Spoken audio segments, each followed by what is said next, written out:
Here with Steve Galluccio at Laurier McDonald High School in St. Leonard, and Steve, you just spoke to the students, and you showed your film Mambo Italiano. That film is now about a decade old. Is that correct? Yes, it is. It was filmed in 2002, and it was released in 2003. I guess the whole Mambo Italiano, the French play, the English play, and the movie, you have to be very proud of all of that. Yeah, I mean, it was great. It was my first movie, and it did very well. We were shown all over the world, and the play did well. Also, I think it's been produced since 2000 for every season somewhere in North America. Now, for someone who hasn't seen the movie or the play, can you just tell us briefly what it's all about? Basically, it's a coming-out story. It's Angelo who decides to come out to his parents, to his Italian parents, who was very traditional Italian parents. Now, it's based on you, your life, Yeah. and you know, you came out. I don't know what time did you come out publicly that you were gay? About the time that Mambo came out, I didn't have a choice. But yeah, around that time, everyone knew I was gay, but it was I never made a grand statement about it.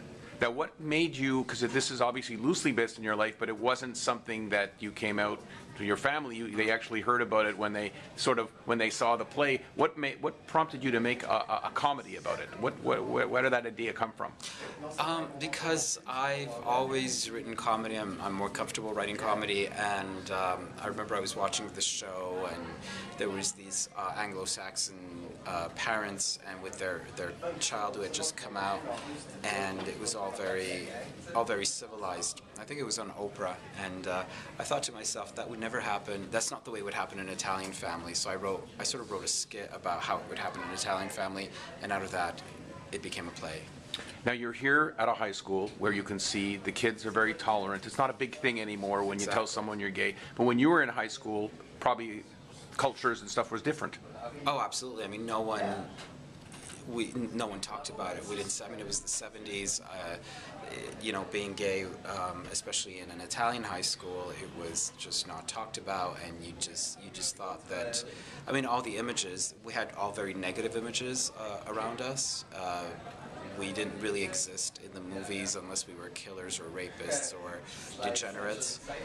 In television, there were no role models. There were no role models in singers. Nothing. It's as if we were aliens. So it was a very, very tough time. Now, since Mambo, would Funky Town have been your biggest project?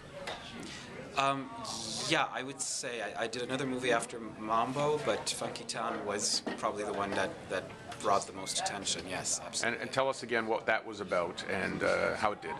Funky Town did very well, and it was basically set in the 1970s during the disco era in Montreal, and it was loosely based on two very well-known personalities of the late 70s, early 80s, and you just saw the rise and fall of disco and the rise and fall of these characters, and it was a bilingual movie, interestingly enough.